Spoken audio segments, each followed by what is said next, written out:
नमस्कार दोस्तों। जैसा कि आज वर्ष का दूसरा दिन है और कुछ राजनीतिक मुद्दे पर मैं बातचीत करने के लिए, चर्चा करने के लिए आप लोग के बीच आया। ये चुनाव जो 2024 है, वो बहुत ही रोचक चुनाव होने वाला है। एक तरफ इंडी अलायंस है जिसमें कांग्रेस सहित तमाम विपक्षी दल की पार्टियां हैं और दूसरी तरफ एनडीए लेड बीजेपी की पार्टी है। और इंडिया और एनडी अलायंस में की तुलना में बीजेपी और एनडीए बहुत मजबूत दिखाई प्रतीत होता है। यह अभी तक का हालात है, लेकिन राजनीति संभावनाओं का खेल है और राजनीति में कुछ भी हो सकता है।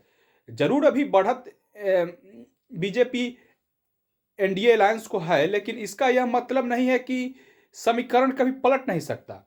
कभी भी चुनाव में समीकरण पलट सकता है, लेकिन अगर एक विश्लेषक के तौर पर राजनीति कवर करने के तौर पर अगर आप हम मेरा ओपिनियन पूछना चाहेंगे तो मैं ये समझता हूं कि इसकी संभावना दूर दूर तक नहीं है। 99% मेरे हालात से नहीं है, 1% जरूर संभावना है।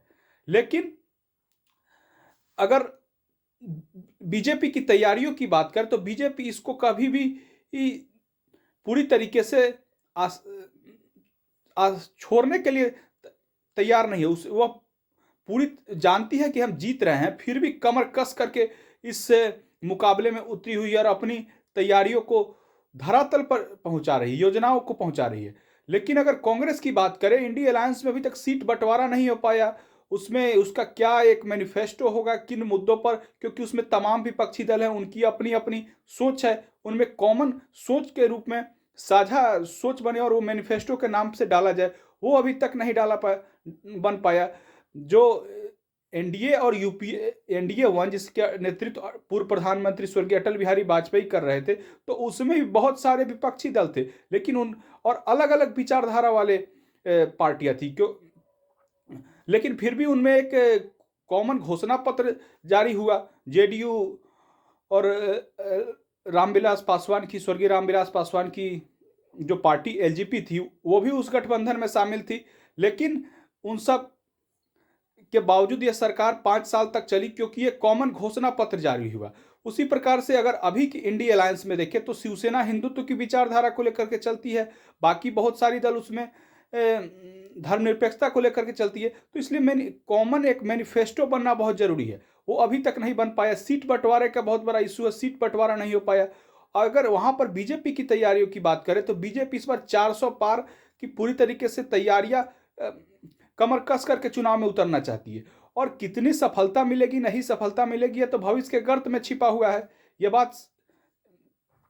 बात सच है कि बीजेपी बहुत ज्यादा आगे है और अब बहुत देर कर चुकी है इंडी अलायंस के जो है। और इंडी अलायंस के पास सबसे बड़ी दिक्कत क्या है कि इंडी अलायंस के पास मुद्दा ही नहीं है।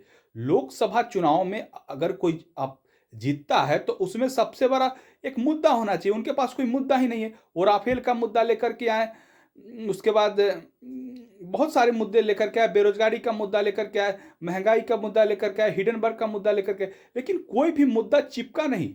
और राजनीति में अगर आपके पास मुद्दा नहीं है तो फिर आप जनता को कन्विंस किस प्रकार से करेंगे? ये इंडिया अलायंस के सामने सबसे बड़ी समस्या है। और दूसरी ताकत बीजेपी की यह है कि बीजेपी के पास नरेंद्र मोदी के रूप में अजय महारथी हैं और अजय नेता है, जो उसको माने पराजित करना विपक्ष के लिए नाको चने चबाने के बराबर है। उनके पास कोई नेता नहीं है जो नरेंद्र मोदी के सामने टिक सके। नीतीश कुमार, ममता बनर्जी या अरविंद केजरीवाल एक क्षेत्र के नेता है। पूरे राष्ट्रीय स्तर पर उनकी कोई पहचान तो जरूर है, लेकिन पूरे राष्ट्रीय स्तर पर वो लोकप्रिय नहीं है। और राहुल गांधी की क्रेडिबिलिटी उस प्रकार से जम नहीं पाती है कि वो नरेंद्र मोदी के सामने खड़ा हो सके। इसीलिए कांग्रेस 2 चुनावों से लगातार 44 और 52 सीटों पर आकर के अटकी हुई है। तो इसका फायदा लगातार बीजेपी को मिल रहा है। अगर कांग्रेस के लिए सबसे बड़ी समस्या यह है कि कांग्रेस का जो उसका जो वोट बैंक है वो लगातार गिर रहा है। हर राज्य में कांग्रेस नीचे जा रही है और उसका स्पेस दूसरी पार्टियां ले रही है। आम आदमी पार्टी 2 राज्यों में फैल गई। तो ये सब समस्याएं कांग्रेस के सामने है। इसलिए 2024 का जो चुनाव है वो लोग बहुत हद तक आसान बीजेपी के लिए है। और इससे भविष्य के गर्त में है, तो देखिए होता है क्या।